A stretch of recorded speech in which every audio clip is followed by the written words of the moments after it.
How to set the side button, double press to start or stop modes and routines on the Samsung Galaxy S25, S25 Plus or the S25 Ultra.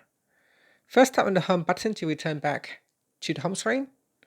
And from the home screen, swipe down at the top to open up quick settings. In here, tap on the settings icon. Next, we scroll down and then tap on advanced features.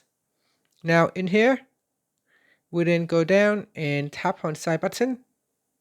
At the top, tap on double press. Then we scroll down. Now in here, tap on modes and routines. So select that. Then tap on the settings icon. In here, if you want to start a mod, then you select a mod to start or stop. Now if you double press on the side button, it will start a mod. Once it is started, you can see there is an icon up there to indicate that your mod has started. Double press on the side button to stop the mod.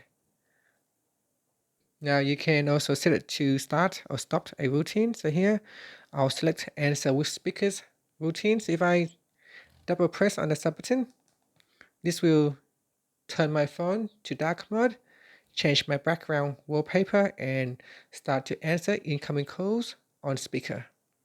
And if I switch it off, it will change my background wallpaper and turn off dark mode, and it will stop auto answer call on speakers. And that's it. Thank you for watching this video. Please like and subscribe to my channel for more videos.